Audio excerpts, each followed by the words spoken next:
A democracy that's strong, fair, and true depends on you.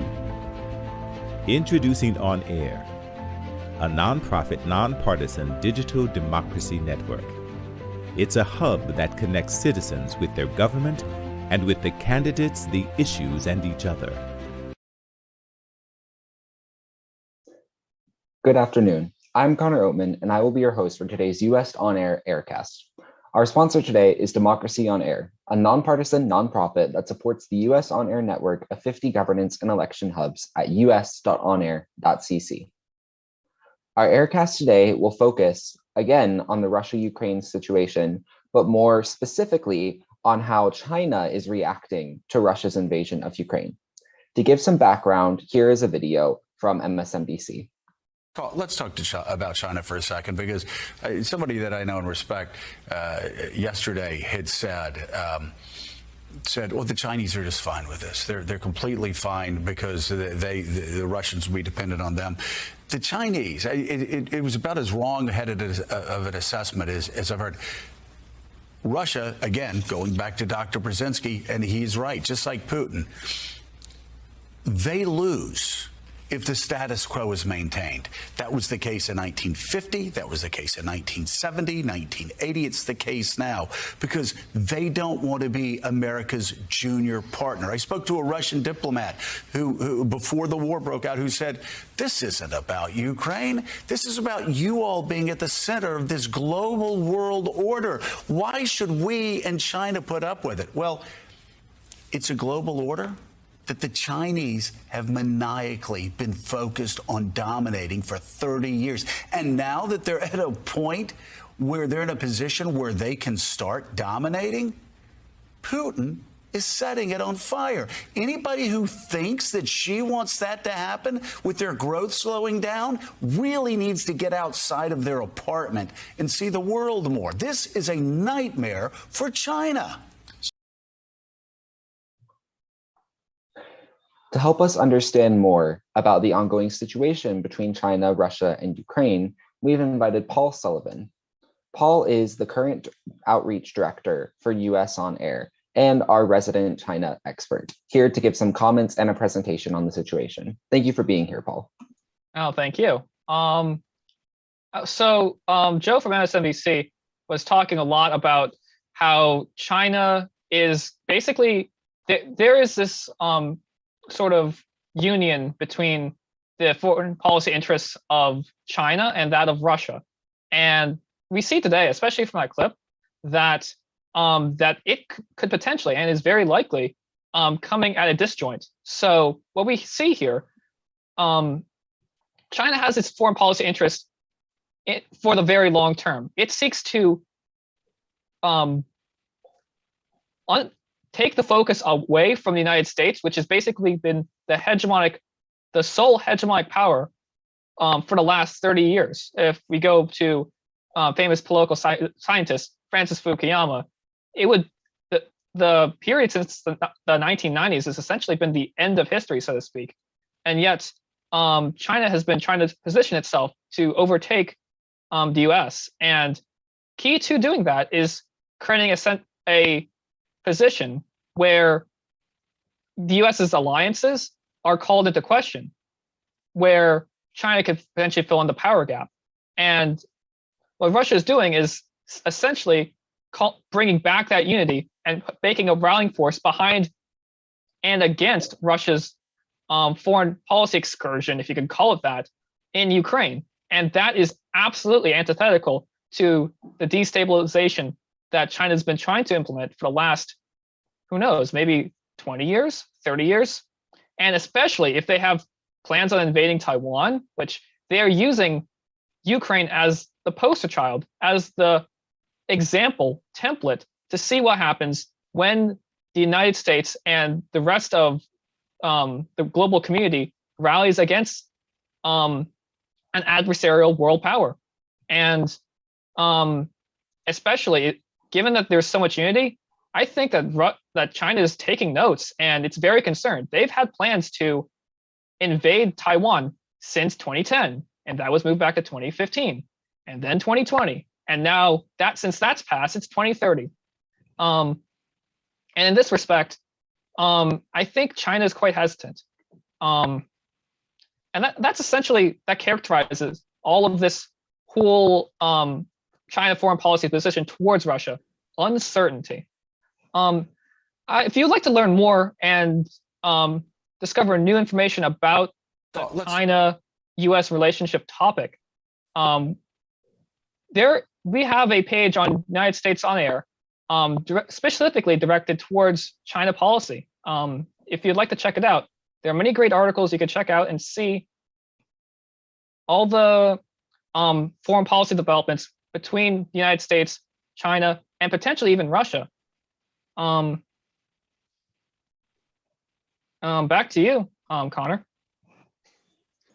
Thank you, Paul. So for those watching and eager to learn more about the ongoing situation on China and Russia, what do you think would be the most important thing for them to focus on regarding China's foreign policy in this situation? I would say the most important thing for a U.S. audience to focus on in terms of China's reaction to Russia is, I would say, their reaction in trade.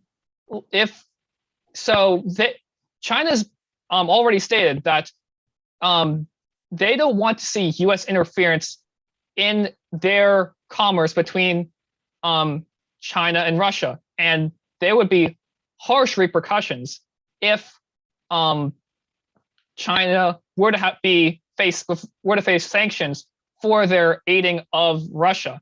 And what those harsh consequences are, we just don't know yet. The tangibles aren't quite on the table yet.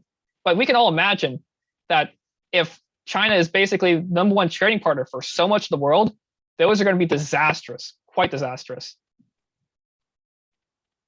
Thank you. I'll now open up a discussion with our panel from GMU regarding the ongoing China-Russia situation. Each of you, what do you think is kind of President Xi Jinping's thought process regarding this situation and how he's handling it at home, as well as how it directs his foreign policy and relations abroad? I'll start out here. I think from my perspective, what I have to imagine that kind of Chinese governmental officials are really thinking about, and this was something that Paul touched on, was the reaction from the West. I think that they have to imagine that the degree to which the West has reacted to a situation like the Russia-Ukraine conflict has to be greatly concerning. And I'm not sure if before the Russia-Ukraine conflict, if they really, or if really anybody had the idea that the West would react in the way that it has. So I think moving forward, not only in the Russia-Ukraine conflict or potential ones involving China, really anywhere in the world, I think that we're going to look at the Russia-Ukraine conflict and see the West's reaction to it, and I think that reaction is really going to influence a lot of decisions going forward about what they think is actually possible, if they think that they can get away with certain things without the West retaliating how it has. I think another point to focus on in terms of the grand scope of what this conflict can be, potentially global, is the populations within Russia and within China. We already see in Russia that protests are occurring and hundreds, if not thousands, have been arrested. We've seen this in China before. We've seen this in Hong Kong. We've seen this in Tiananmen, and well, we know the consequences of that.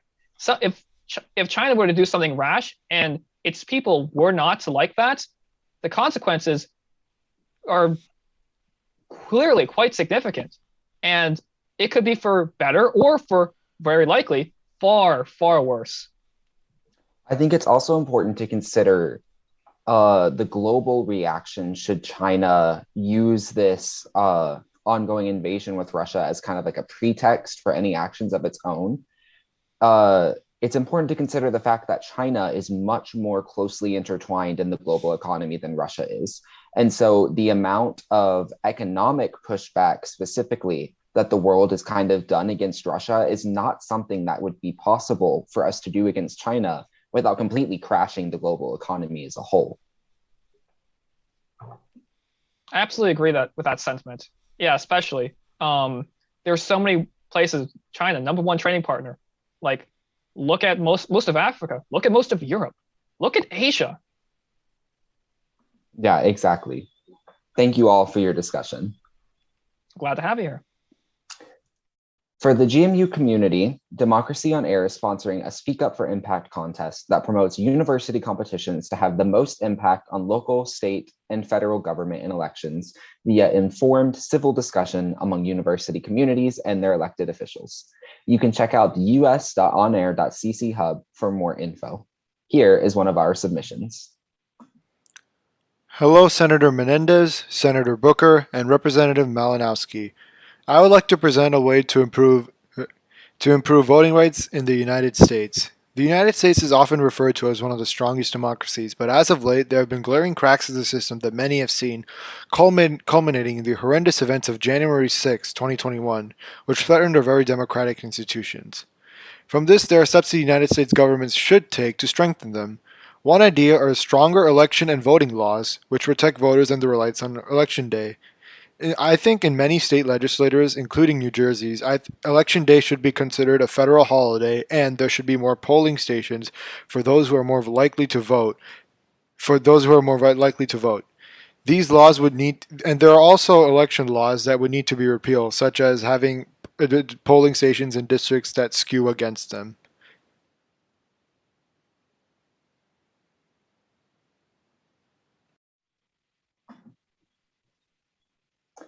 That's all, folks, for today's Aircast. Thank you to our participants for all your great comments, and thank you, live stream audience, for watching. Go to us.onair.cc to learn more about today's news, to read articles and commentary and view videos and live streams, and to comment on this